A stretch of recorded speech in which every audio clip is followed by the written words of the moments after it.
author of this book, Churching, Rediscovering the Centrality of the Church in the Christian Life. And that author is Rick Harrington, and he's here with us tonight. He is the pastor of the First Baptist Church in Haverhill, Mass. I think I said Haverhill correct for all those people who are from Massachusetts. So, Rick, why don't you come on in here? And now, Rick. I could try an attempt to introduce you, but I think it'd be better for you to tell us about yourself. Who are you? Give us some information on Rick Harrington. All right. Well, hello, Randall. Good to be here. And hello, Sandy. So, who am I? That's a big existential question to start with, Randall. So I'm a pastor. I think maybe that's probably the most important aspect for this. I've been a pastor at First Baptist Church of Haverhill for 14 years as the senior, but 22 years total. So I've been here for a long time, and married with two wonderful kids who are adults, both of them now, a 23-year-old and a 19-year-old. That's who I am, I guess. Sinner saved by grace in the Lord Jesus. So where did you grow up? So I grew up in New England. I am a native New Englander. So I'm one of those Southern Baptists who are from New England and never even lived in the South. So I grew up mostly in Haverhill, actually. So I went to K through 12 public school right in Haverhill, went to Gordon College in Wenham, Mass, so not even that far from here. I did go to seminary out in Illinois to Trinity, but I did go to Gordon Conwell back in this area for a D-Min. So I do consider myself still a Gordon Conwell grad as well. So New England is home. And I was born in Melrose Wakefield Hospital even. So this is what I'm familiar with. I live in Salisbury, Mass now, which is not too far from Haverhill, near the beach. And is Haverhill, the First Baptist Church of Haverhill, is that where you have all your ministry experience in that church, or have you been elsewhere? Not so. My 3 years in seminary, I was part of a church out in the Chicago area. A couple of different, really two main churches out there in the Chicago area. But I didn't grow up in this particular church. I grew up Roman Catholic, so I was Roman, like most New Englanders. I was Roman Catholic until I was about 15. And then heard just sort of a clarity of the gospel of grace, received that by faith, and then joined a Baptist church, this particular Baptist church, actually. So much of my ministry experience has been here, obviously during college, doing college ministry, seminary ministries, and all that kind of stuff too. But all right.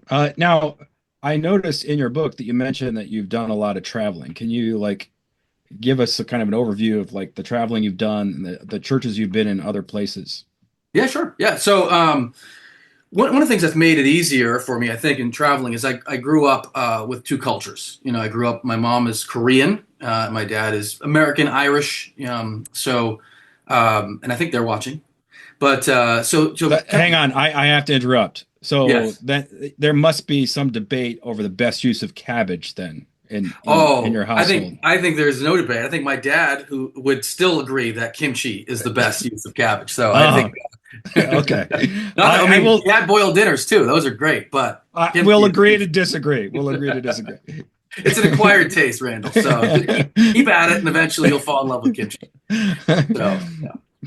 Sorry. Anyway, continue. Those two worlds, I think really helped me always sort of not be too local in my sort of perspective. But most of my traveling really happened a little bit later in life, doing mission work, in Nepal, over to China, a couple times to Israel, and then really lately a lot more in Europe, a lot of places in Europe. In fact, I'm going back to Europe this September, and planning another trip in January to Europe. So doing a lot of ministry in Europe lately, which is something the BC&E has been, part of. And you probably even noticed that in the book. There's a sort of a connection to Europe, a lot of discussion about mission in Europe and the necessity for it. So, yeah, and I saw you mention in your book that you've had occasion to travel to visit other churches. Not a lot of pastors get that. So, how did that come about? How have you managed to visit other churches? So a lot of, certainly when I was younger, we tried, when I was in college and in seminary, we tried just,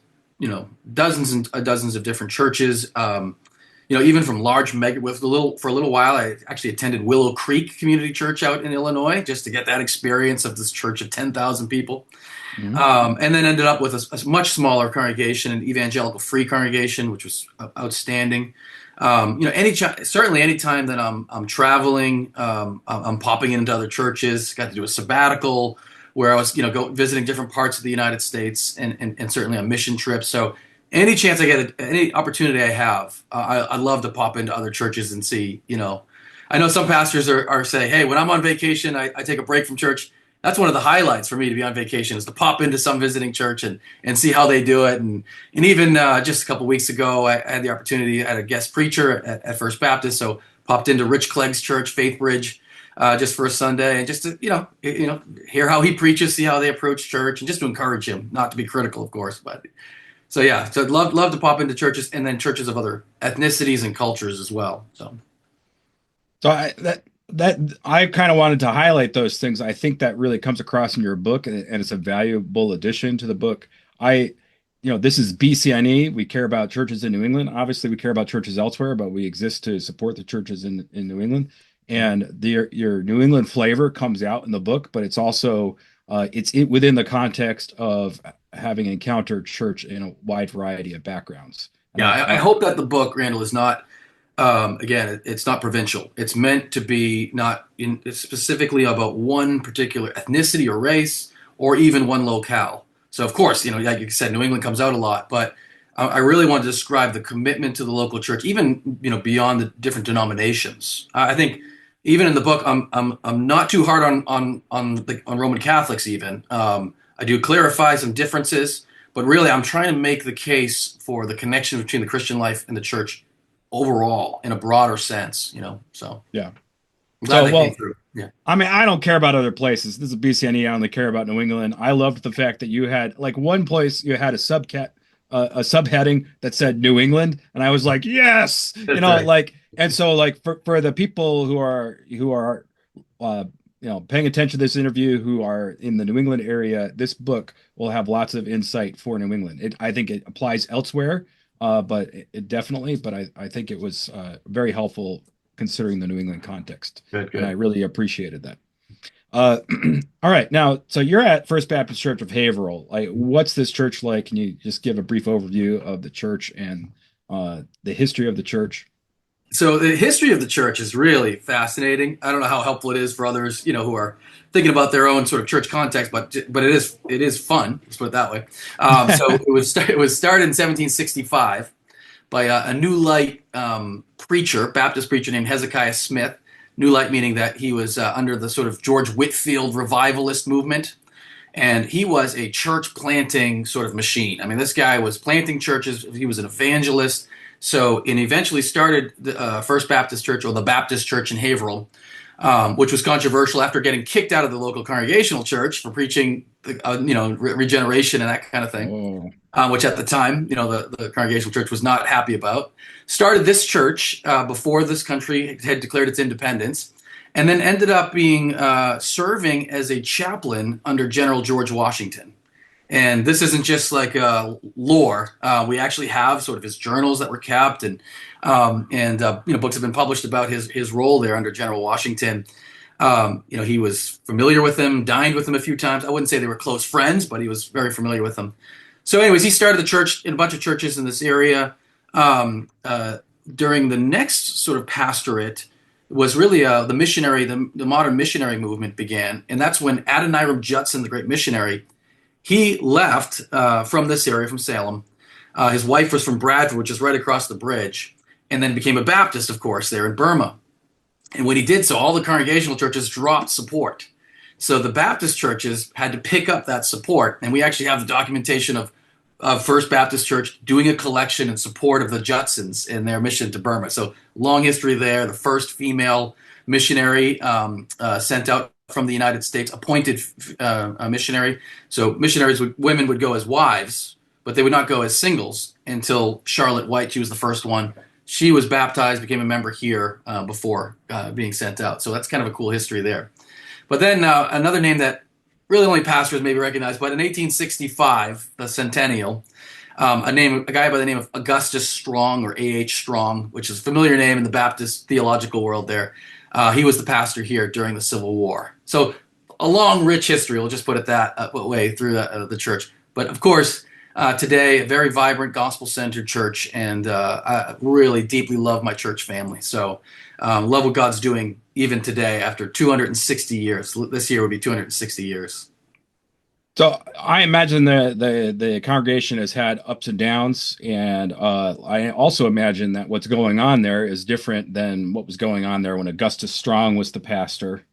So probably the church has had to reimagine itself multiple times in order to last since 1765 and be a Oh yeah. vibrant church. Absolutely. In Uh, fact, it's so it's not the same building. It's our fourth building, for example. So their first building was a small structure that was burned down by fire, and they moved to another one, another one. This building that we're in now is they're by far the largest. It's a huge, massive sanctuary that they built in 1882. So that's changed, and yeah, certainly they've had their theological issues. There were issues of heresy. There were a lot of church splits over the years, and so yeah, it's had their ups and downs over the years. That's for sure. Yeah, and I think that's key to thinking about this book, for instance, is just like you're part of this church and you've actually been there for a while now. So you've probably seen ups and downs even within your time period there. And like in order for a church to be sustainable, you have to be willing to think things through and say, okay, what do we need? What do we need to do differently? Like, are we fulfilling our mission the best we possibly can with the bits and pieces we've got here? And I think that also came across in your book. So anyway, speaking of the book, let's shift to the book now. All right. So the first question I wanted to ask, just to get it out of the way so we can just move on to the content, is like, just tell us how did you write this book? Some pastors take like a sermon series or a Sunday school series or something. Some take a sabbatical in order to write something. How'd you go about writing it? Okay, so it's I was given the advice before, don't write a book just because you want to write a book. No, don't write a book to be an author. Write a book because you have a sort of not only an expertise but a passion to write about that subject. So and I was given the advice, just write articles. So that's what I've been doing for a long time, is just writing articles. I do have two so self-published books before this one. One was my dissertation for my D-Min, and the other one was just a short little book through Amazon's self-publishing arm, which is great, by the way. And I would encourage people to do that. So this is my first sort of trade publishing book. But I'm writing all these articles, a lot of them for the BCNE, Baptist Press, the Baptist Paper, even some articles for newspapers, even some national newspapers. So just kind of getting writing experience and really finding a subject that I feel like this needs to be a full length book. And I think I hit that subject, and one that you feel like you are qualified to write, because a publishing company is not going to be interested unless you are someone who is actually the right person to write the book. And that was just looking at the dechurching of America and what's happened in the last 25 years, at least, really probably longer than that, and saying, are we doing enough to address this? That Christians have sort of separated themselves from the church. So it isn't just people rejecting the faith, but even some who would still say, no, I'm a believer. I still believe in the essential Christian faith. Jesus, the Son of God, died on the cross for our sins, but I've left the church, and I don't, and I'm happy about it. And sort of this idea that we can have a Christianity that is, people will say things like this. I'm sure everyone's probably heard this before. I'm spiritual but not religious, or I believe in Jesus but I don't believe in institutional Christianity. All those kind of phrases. Or I believe in Christ but not churchianity, which is sort of this made-up word to speak bad about what's become of the church. And I'm hearing this in personal conversations. I'm hearing this regularly. I'm seeing it online in posts. I watch, I don't know if you do this as well, Randall. I watch Instagram Reels. So, I see this before that. I don't watch TikTok. I watch TikTok videos a month later on Instagram Reels like other adults do, right? So that's but on all these Instagram Reels, you see people, I've left the church. I'm so much more happy now. I found Jesus is so much better and bigger now that I don't have, the being weighed down by, church. So church is continually be seen as in this negative light. And then the statistics, of course, very clearly support this. There's a lengthy study called the Great Dechurching, which they commissioned, this sort of survey, and found that about 40 million people left the church in the last 25 years. and that's just what they're tracking. And beyond that, it probably began actually much earlier, 1960s, is what some people would say. That's when a slow decline already began. And even those who are part of the church, and Tom Rainer talks about this, their commitment to the church has dwindled. So whereas the average would be someone would attend church once a week, it dropped to now twice a month. So even those who have committed to a church have sort of drifted away from the idea that the church is central to the Christian life. So the more I'm reading about this, the more I'm seeing this, and the more I'm trying to address this in different articles, the more I realize this is it. This is the subject that I really want to write about, is making the argument for the connection between the Christian life and the church. And, the language is careful. I'm not saying that the church is the center of our faith.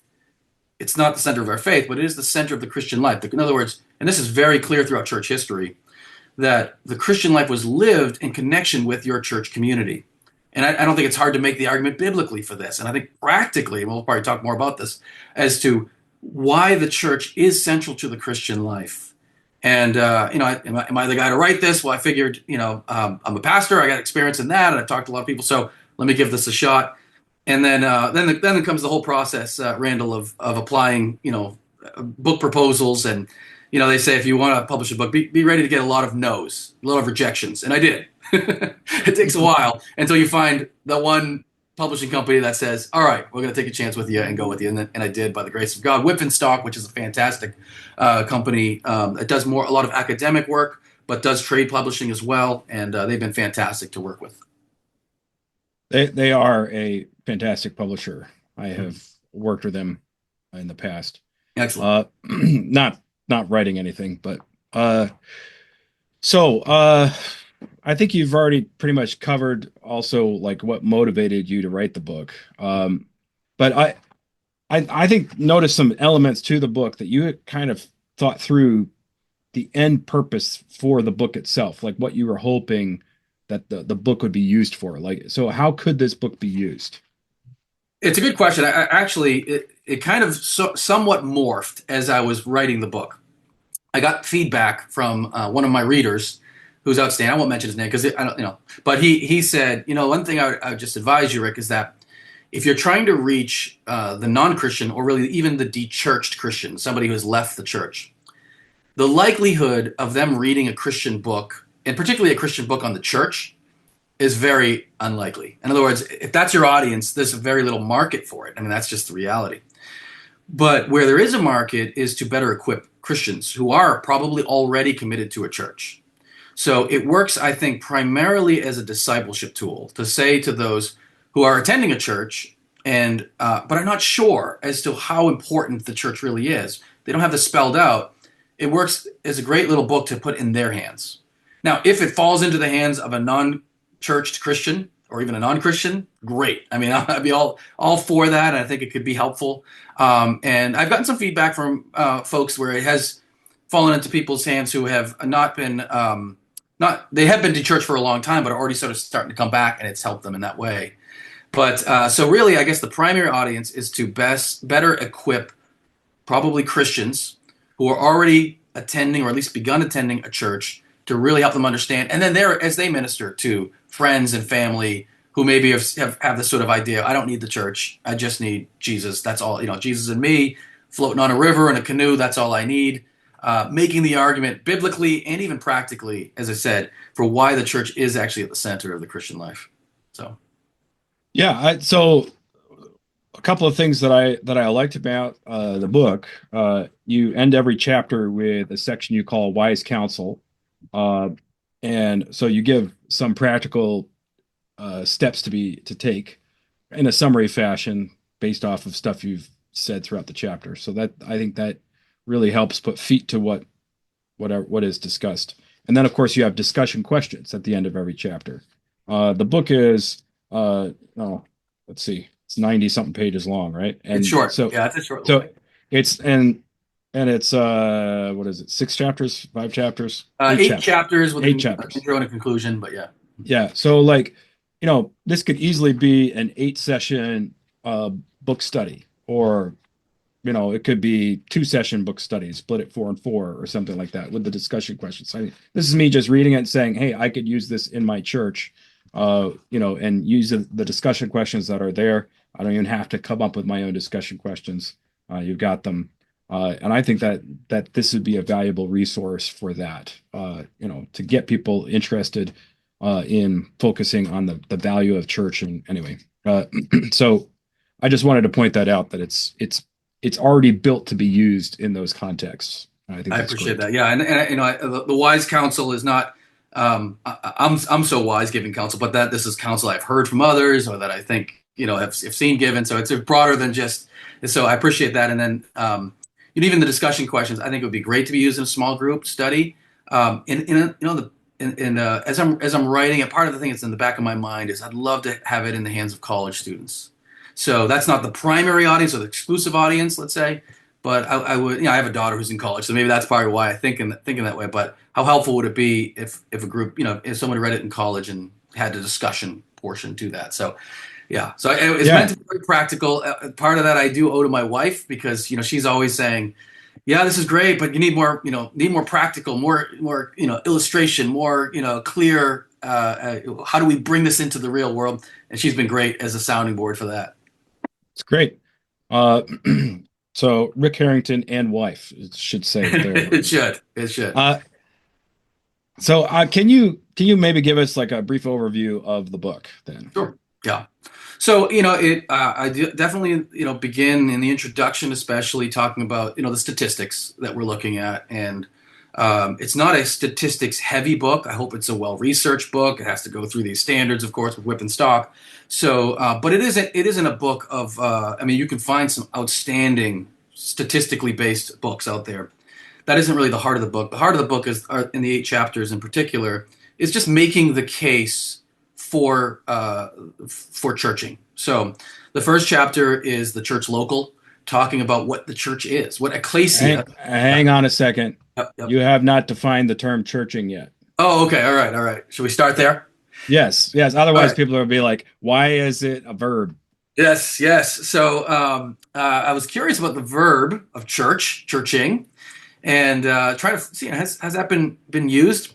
So there are a couple authors that use it. It does have a historical meaning that very few people know about, and that is it's called the churching of women. I'm not sure if you even heard of that, Randall, before reading the book. Okay, so I did get one person who read the book did respond and say, "Oh yeah, this is something that my mother did, back in whatever decade. So it's something that was familiar to them." But after a woman gave birth, so she was be separated from the church for a while because she's pregnant, and then she gives birth, and then eventually returns to the church. They would call that the churching of women. So I think it dates back to the 16th century, actually. That's not the main point, although I make a little illustration of, hey, it'd be great to reintroduce my audience to the church and their next generation. But the main thing is really the more intuitive understanding of churching. What would it mean to commit and serve a church? And there are other books that use it. It's not the only one. I don't want to give that impression. The Churching of America by the church historians Fink and Stark.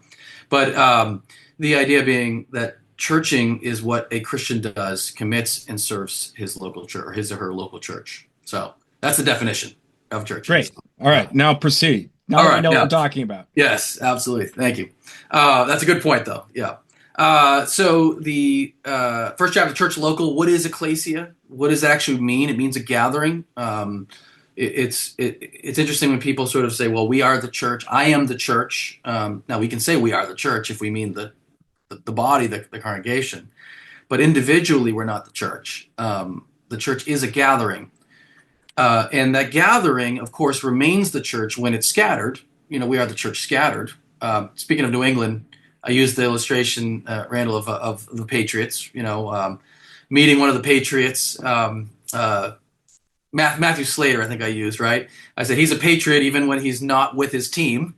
But if his team no longer met, the Patriots, broke up and were no longer a team, he would no longer be a Patriot. He'd be a former Patriot, but he would no longer be a Patriot. So in the same sense, First Baptist is still First Baptist, the one I'm part of, even when we're not gathered. But that gathering is essential to the definition of who we are. And again, understanding that there are some people who are considered shut-ins. They're the exception to the rule. Exceptions prove a rule. They don't disprove a rule. If there's an exception, that means there has to be a rule. And the rule is that, God's people gather, and we recognize that some people can't because of health reasons or whatever, what the situation may be. So that's the first chapter. The second chapter is the Bride of Christ, or no, I think it's called the Church of Christ, talking about how the church, in Jesus' view. So again, this idea that Jesus is against his own church, or Jesus doesn't like the church, or Jesus is mad at the church.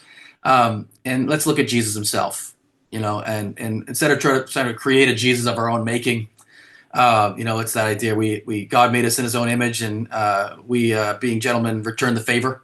Try to make him in our own image. Let's look at what Jesus actually said.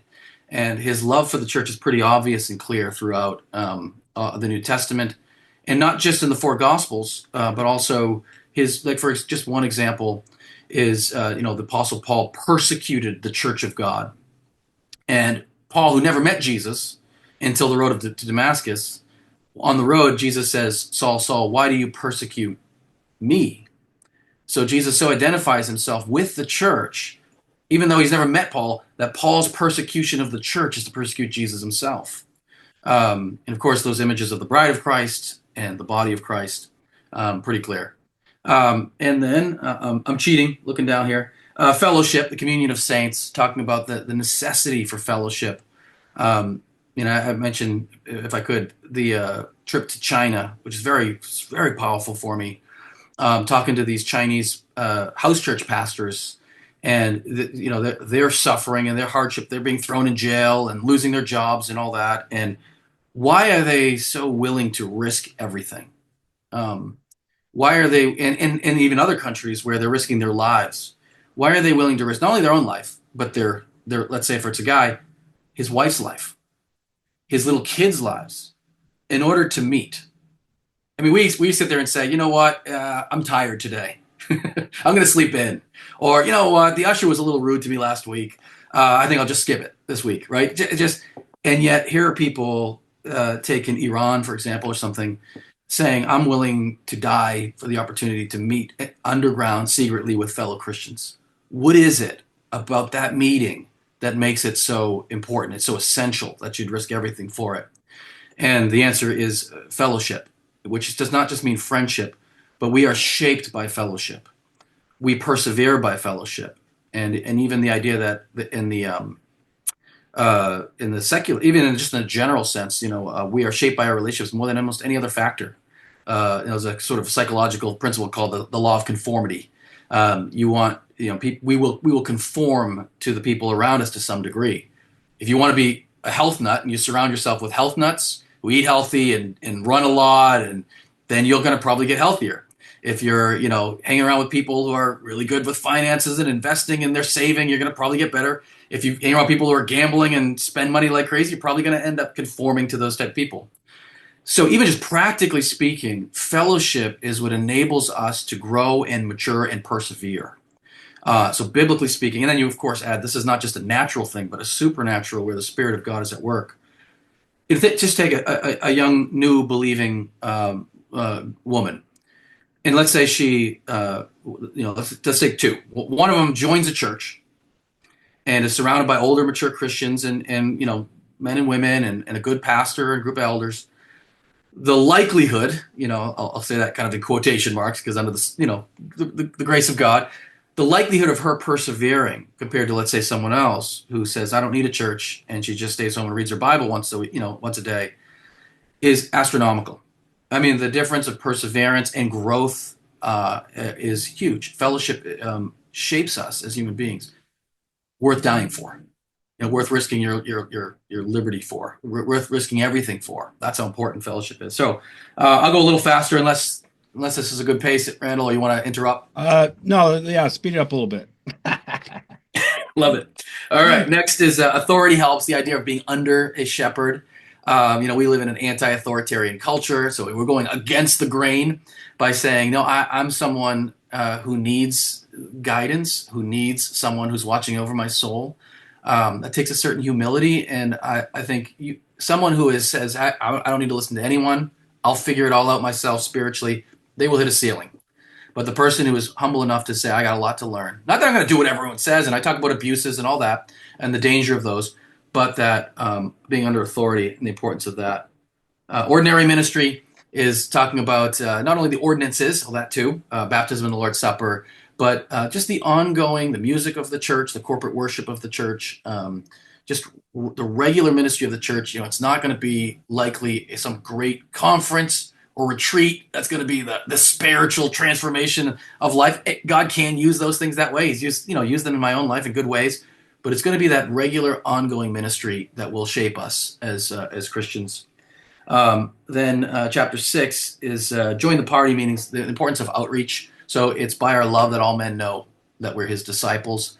When people see Christian love in action, and Christian love begins in the church, but then spills out into the community. Love never just conceals itself within a bubble. It always, real love always spills out into the community. But that's our witness. Some people will say, oh, the church gets in the way of evangelism. The church is unhelpful for the sharing of the gospel. I mean, I'll just say, practically speaking, I have not found that to be the case. I found one of the most powerful parts of evangelism is when I can say, this gospel transforms lives, and talk to these 100 people around you.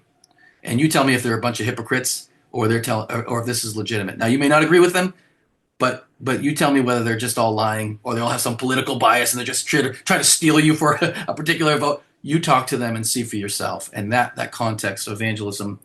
And then mission. The church is the mission that the local church is called to reach the world, and it does so by establishing local churches. So, and then lastly, the good rechurching, kind of against the idea of the great dechurching. The good rechurching is, okay, if this is what's happened, we've lost 40 million people in the last 25 years.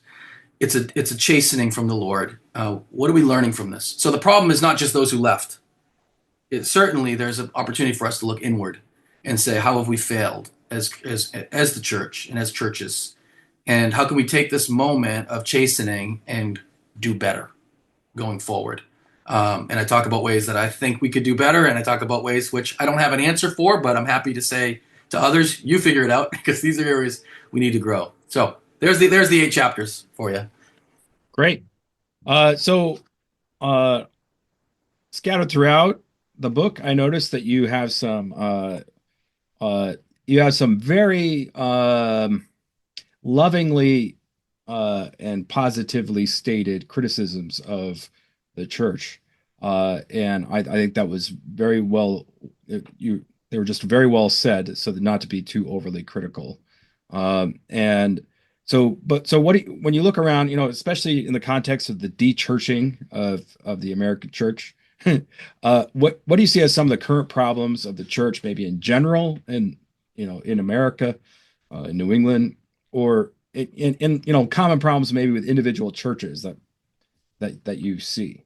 Okay, I'll give you sort of my own assessment that of some things, and then what some of the statistics show as well, what surveys show as well. So my own assessment, I think, is that, and you probably heard this, not new to me, but we have kind of turned the church into a consumer sort of product.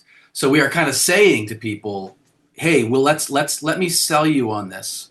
And if you don't like it, you don't have to take it, or you can go find someone else who maybe does it better. And so rather than, calling people to discipleship and service, it's more, hey, let me show you, we got the best music around. We got the best, ministries around. We got the best showiness around, or whatever it may be. And I think that has almost led to what you'd expect it to lead to, which was people saying, well, the church, isn't doing it for me, so I don't need it anymore. Or I'm going to leave this church and find another one. Or I only need to go to church once or twice a month to get what I want out of it. Rather than a calling to service and commitment, and for my own spiritual well-being and for the help of others as well. So I think that's a big part of it. Definitely see the difference when you go to Nepal or these other countries and how they approach church. That it is more of a question of my need for discipleship than it is, specifically for. It's a great quote from Not a Fan by Kyle Idleman, who talks about the main primary sort of description oftentimes for Christians is servants of the Lord Jesus. And a servant is one who submits. A servant is one who serves, not one who says, what can you do for me? But one who says, how can I serve the Lord here? So that's, I think, and honestly, I think we're kind of duplicitous as church leaders in this, and that we have kind of wanted that. We said, hey, let's let us be the let's sell the product. We want to treat you like a consumer. And lo and behold, people say, well, I guess I'm the consumer. And start acting like consumers of the church rather than disciples. So I think that's a big part of it. The statistics show, and I agree with these as well, that the church has been overly obsessed with, overly preoccupied with politics, and that's turned a lot of people away on both sides. So, there are some who are saying, certainly Trump has, and I'm not, he's become the center of so much attention for people, and some people have turned away. And then there are others, maybe it's anti-Trump, or really maybe it's a kind of a socialist kind of, and you see this not just in ethnic churches, but in a lot of ethnic churches as well.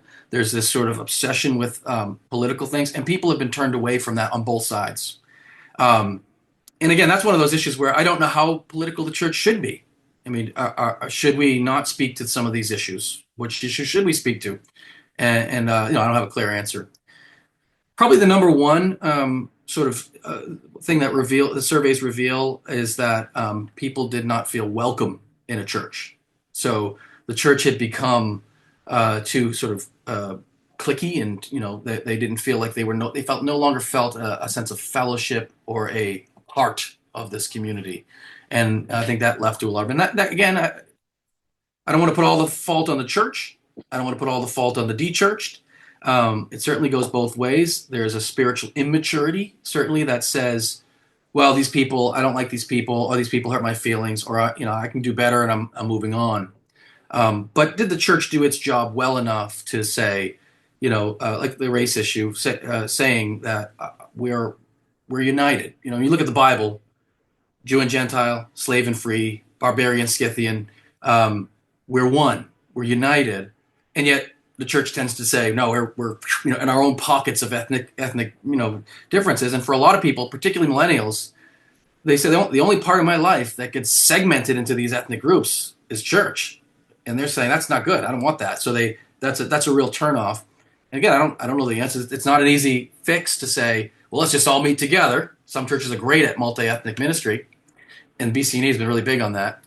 But I think it's hard, particularly with language issues. We have an amazing partnership with a Portuguese-speaking Brazilian church that meets in our building, and I have had their pastor, Pastor Philippe, preach on Sunday. I've preached on his through translator on both of them. But I mean, people don't want to sit through a translation every week. It's hard. So there are language issues, there are cultural issues. Sometimes when we say, hey, we need to do this together, it's come and sing our type of music and use our type of style of worship. So these are hard questions that I'm happy to say to the next generation. Kick the can and say, you guys do better. Show us how to do this well. And if it's been a chastening because of these things, then help us to repent, help us to do better, and then come back. So Yeah. So you highlighted some of the big ones. I felt like all along the way, every time you were talking about a positive thing, you would also say, yeah, and there have been these negatives that we need to account for and improve on. So there's a lot more in here. I feel like you can talk to any individual and they'd be like, oh, I was hurt by this in the church. A lot of that you bring up throughout the book. But there's a lot of stuff out there. It's like you can almost pull any random person off the street and say, why don't you like church? And they'll give you a reason. So then what really came across in the book to me was that you really love the church. And it was kind of impossible not to pick up that vibe. So when you consider all the problems that have caused all these people to leave the church, why do you love the church? What's so great about the church? that's a great question. And let me answer it two ways. Number one, because I think that being part of the church has showed me Jesus better. And let me explain what I mean. If it was just me by myself reading the Bible, there is a certain sort of self-absorption that would come from that. And there's a certain patience and perseverance and humility that comes with saying, I'm bearing with others who are bearing with me. Harder to bear with me than it is for me to bear with them, actually. I'm a sinner just like everybody else. So that I've had to grow in understanding God's patience and love towards me. And commitment and perseverance. It's one thing to say, well, bear with these people as long as they're likable, and then as soon as they're not likable, I leave. It's another thing to say there's forgiveness and grace. Grace only is only effect only meaningful where there's a debt, spiritual debt, or forgiveness is only meaningful where there's sin. So if I'm sitting out in the woods worshiping God, the only sin is me, and I don't see that very clearly. But if somebody's sinning against me and I have to forgive, and so maturity comes through the church, and so I think that's been a huge thing is to know Jesus more. I don't think I would know him nearly as well as I do without the church. I make a point in the conclusion to say I'm not saying you can't be a Christian if you don't go to church. Um, I am saying there's a lot of problems with that. But yes, you could potentially be, and there are some unique circumstances. Missionary who's on a mission field where there's no one around as a Christian, or someone in prison. Some prisons have churches, but so there are times which it might be just you. But even those who are on a mission field should be connected to a church back home, I think, or wherever their home place is. But so there's something we grow and mature through. That's one thing. But another thing I would say is I genuinely, have learned. I'm learning to love people. So I'm an introvert. So I'm happy being by myself for a long time. um, but there's it's not just a matter of what I get out of it spiritually, personally, but that I've grown to really genuinely have affection and love for these people, and that type of love only comes through commitment and perseverance. It's not just, hey, I met a couple of buddies and we hung out and it was great. It's we're doing this week after week, month after month, year after year. Now, pretty soon here, decade after decade, we're living the Christian life out together. They know my faults, I know their faults, and I really love these people. And that's a preparation for glory right there, right? I mean, yes, in heaven there'll be no more sin, but we're really learning perseverance. We're learning how to love as God loves us. So I don't want to just say that I got something out of being part of the church. It's also just a real sense of love for these people. It's been, just a little bit of side note because something you said, Randall. It has been a rough road. So sometimes people say, "Well, you're part of a great church that loves you." Easy for you to say. Those are some big. Somebody said that. Some big assumptions of some of the stuff that it took to get to where we are at. There have been very hurtful. There were times where I felt like I think I don't not only want to leave ministry but leave church and just in general. Like I just don't want to be part of this anymore. Whatever. There have been some hurtful times. There have been some hurtful things said and done. And of course, as you know, as a pastor, Randall, anything done to your family is 10 times worse than done to you. I mean, you can handle it to you, but something said about your spouse, your kids. So, I've seen it all. And I've talked to a lot of pastors and church people who have seen the dark side of the church, and have dealt with the most horrendous things you can imagine within the church. Either they've received it or had to deal with it within the congregation. And even still, I'd say I love the church, because what it produces, because God's plan is a means of grace in us, to help us grow and mature and prepare for glory. And of course, it's witness and so forth. But Mm. Yeah, one of my favorite, maybe my favorite part of the book is actually right near the beginning, where you have this heading called "One You Can Kiss and Smell," and talking about like how like the old term for it used to be incarnational, the way that church is like it's in being in person, especially. It's like it's like when I see that person over there living out the fruit of the spirit or something, it's like I can see the fruit of the spirit better, sometimes better than when I read the list in the Bible. It's like, oh, that's what kindness looks like. Oh, yeah, and I learned so much from other people in the church. I've yet to meet a Christian who's not better than me at something, So it's Mhm. like, and when you put a whole bunch of them in one church, it's like we can all learn something from everybody, and and we each just build each other up. It's just an amazing thing. I really like your description of the church, the positive description of the church, and why I felt it was just a very realistic, positive description, Yeah. where you don't minimize like people's hypocrisy or their sin, but in spite of all that, it's still a positive thing to be part of a church. It's a good thing to be part of the church. I think that's great. And speaking of that, we have to give away some books, and we have more to this discussion. But we want to give away some of the books, and especially for those of you who are still here. And Rick, you had some ideas of some people you want to give the books away to. Okay. So All right. So here's what I was thinking. If you could put who has been a member of their current church the longest. all right, so Who's put been a in the member of chat. Yeah, so put in the chat how long you've been a member of your church, the same church, current church, Correct. right? And you can ballpark it. So we're not expecting you to know it's going to be exactly 32 and 4 months or something like that, 32 years and 4 months, but ballpark it, you know? So So, yeah, drop your ears in there. okay. And what's the other one you wanted to And the give other away? one is who has most recently become a member of their current church? Yeah. So, yeah.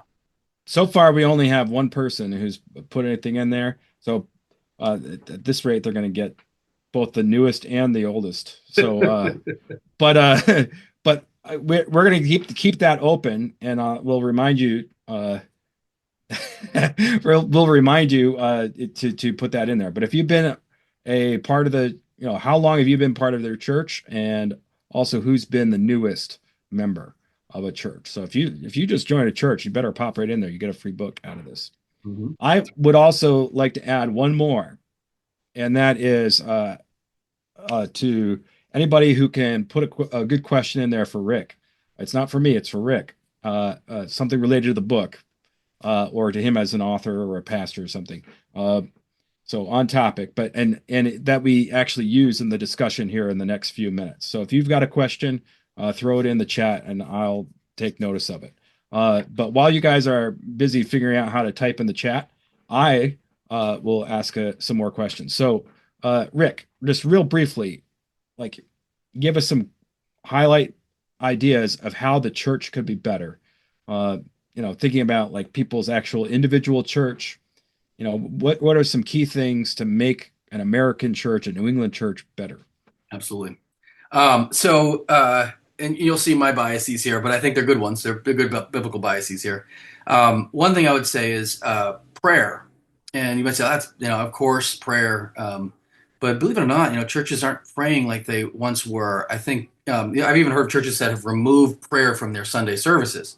And the reason why they do it is say it's not good evangelistically, it's not good seeker kind of, it's but seriously dependent upon prayer. And, one of the things I would say is, are we really praying together, really seriously depending upon the Lord and going in form of prayer? We have amazingly, slick, services. Sometimes we have just enormous mega churches, and I'm not anti-mega church. I'm pro-mega church. If they're preaching the gospel in there, it's real fellowship there. Massive sort of organizations, ministries, seminaries. But I just wonder how much time we have really spent, begging the Lord and going to Him in prayer. Every great revival has prayer as a component. Every sort of true spiritual, personal revival and restoration comes with a spirit of prayer. There's a lot of churches, and we have some pastors running us. Do they even have a prayer meeting? A lot of churches don't even have one. And I understand some pastors might say, look, I tried to have one and nobody shows up. Some pastors have said, I'll show up, and if it's just me and one other person, we'll pray. But I get it. But I would say, at the very minimum, our church is known as places of prayer. And then kind of similar to that is, are we faithfully teaching the Bible? And just as evidence of our sort of maybe our failure and part of this chastening is that the biblical literacy, meaning how well Christians know the Bible, is at a almost like comical low. So I use one illustration in the book of I forget what percentage of Christians thought that the story of Remus and Romulus, the beginning of Rome, was somewhere in the New Testament, somewhere in the Bible. So just not a great grasp of the Bible. So at the very least, you would think the place you would go to learn and understand the Bible would be the church. And yet sometimes, and I'm not trying to be overly critical, but are we doing a lot of Bibles? Are we doing a lot of great illustrations and funny jokes and tear jerkers and videos? or are we actually, teaching people like the Bible, that they know their way through the Word, so that in some ways they can stand on their own 2 feet a little bit. So those would be two, and then uh, I would just say too, are we actually caring for the poor and those in need in our community? Simple, easy ways to just say, hey, look, we love this community. Are we willing to say, look, let's help the local food drive? We'll partner. We don't have to reinvent the wheel, or help the local, clothing store there, and just do some stuff to partner with them. I think those are basic things. I know that there's sometimes those are, and the reason why I want to balance it there too, Randall, is sometimes those who are theologically minded are so afraid of kind of a neo-Marxism or a critical theory entering the church, and it's making it all about social justice. And put all that aside and just say, we're called to remember the poor, the very thing we're eager to do. So if we can't be on the side of goodness, just in that simple way of saying, let's be involved in what helps the people who are hurting in our very community. I think that's a problem. And sometimes churches can be very cliche. A cliquey again within their own group, and they help each other, but they're not looking even just right out the community around them. And I say that to an insider group because I don't want to be, overall, I try not to be critical of churches. They get enough criticism. I'm trying to be supportive and encouraging of churches. But those are ways I think we can look inward and say, these are the basic things, clear means of grace in the Bible.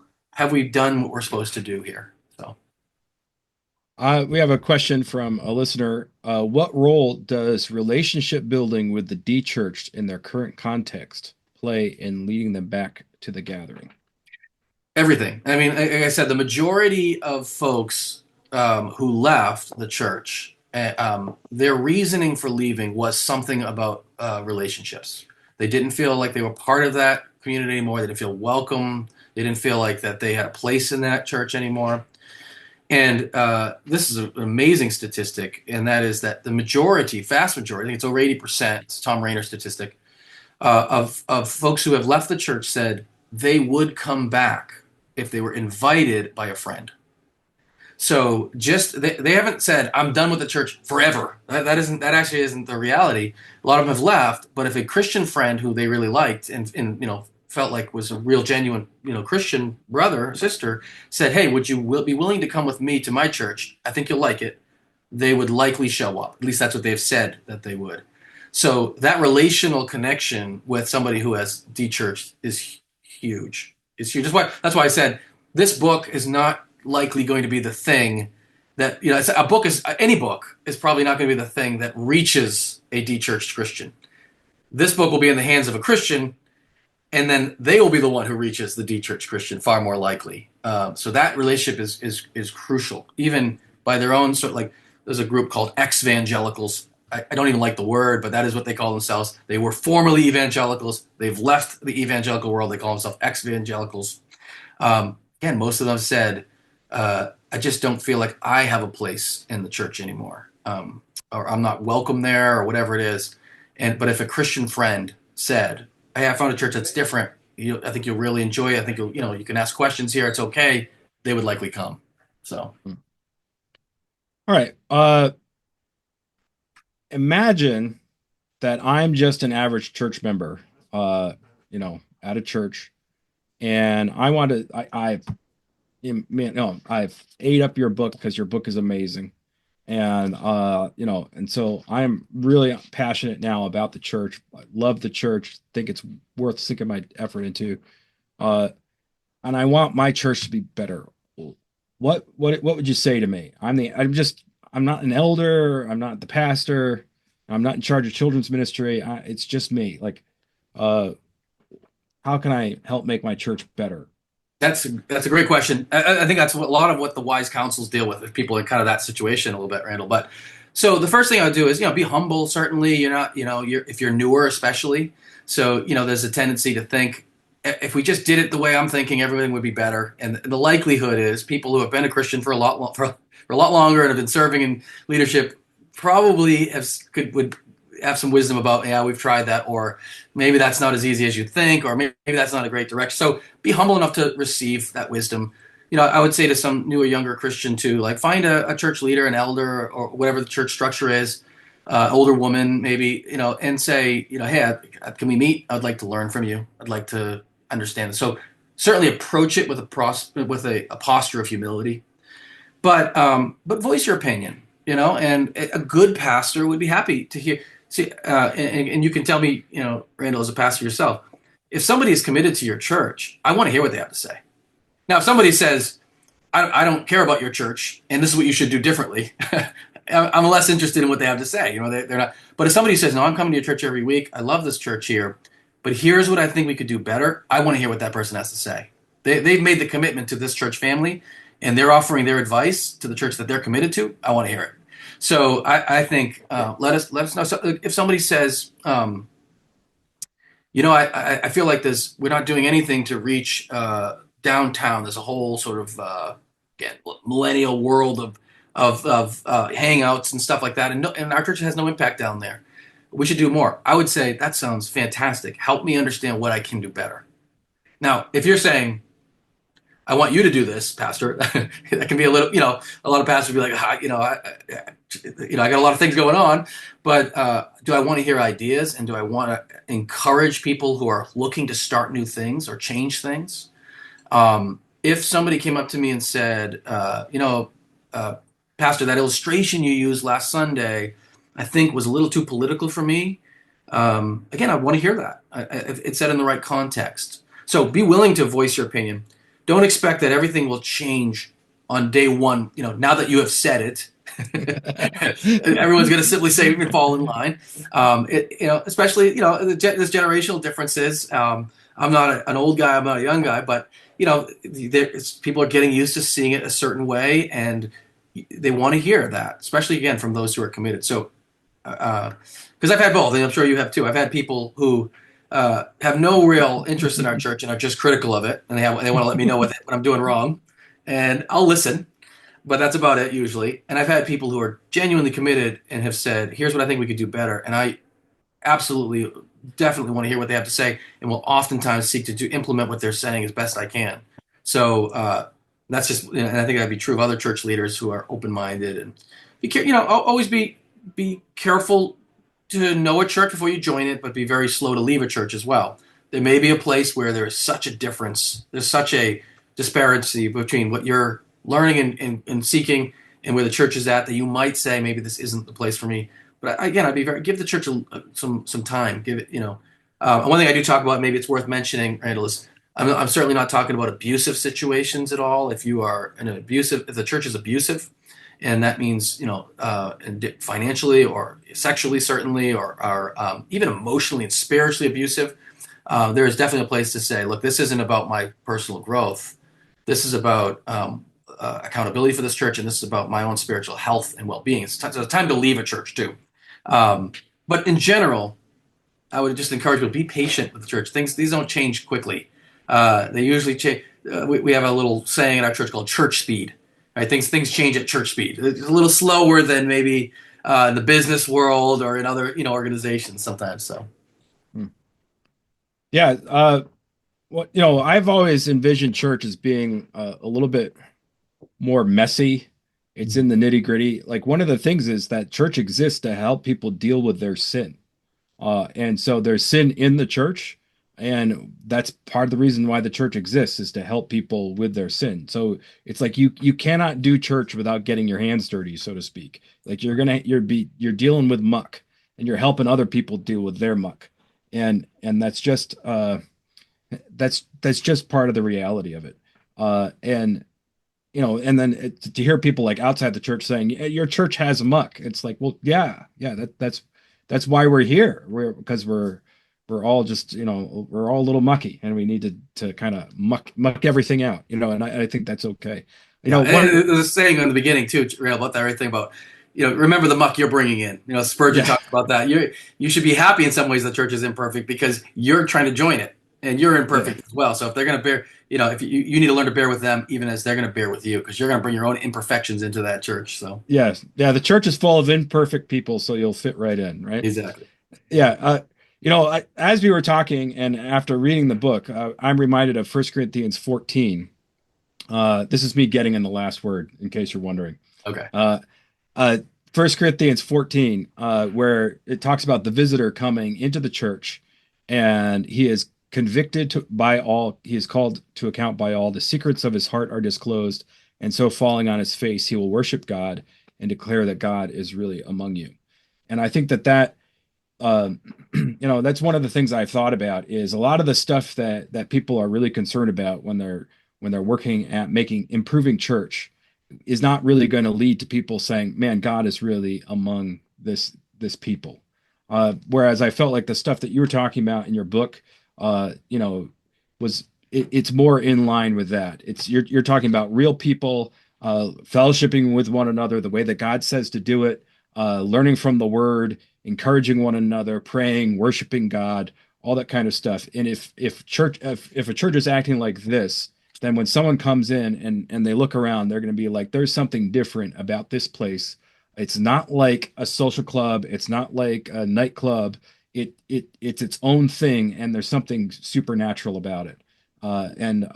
So I would really encourage people to read this book, Churching, Rediscovering the Centrality of the Church in the Christian Life, and read it, look at the discussion questions, discuss it maybe with some other believers, have your church do it as a small group or something. I think it's just a really valuable book. I think it's got a lot of compact wisdom in it. It's 90 pages, but I feel like it's about 300 pages worth of material squeezed down into that 90 pages, and it's really well said, so that everything's really pithy and compact and said in a brief way. It really makes you think a lot, and it's like we've been saying, you mentioned some issues with the church, but you also are speaking with obvious love for the church, and positively building up the church, and you cast the church in a realistic but also positive light, that it's something worthwhile for people to be a part of and to sink their effort into. So that was my last word. Do you have a last word, last sentence or two before I pray? Yes, so I would say that the book is just a tool. Your church is really the means of grace that God has given to use towards Amen. spiritual growth. And so thankful for churches and thankful for great pastors. And a lot of pastors watch this and church leaders too who are faithfully serving. Thank you for the work you're doing. It's an eternal work. It's a glorious work. Keep at it and keep working at that commitment to the church and as it shapes people for eternity. So All right. thanks.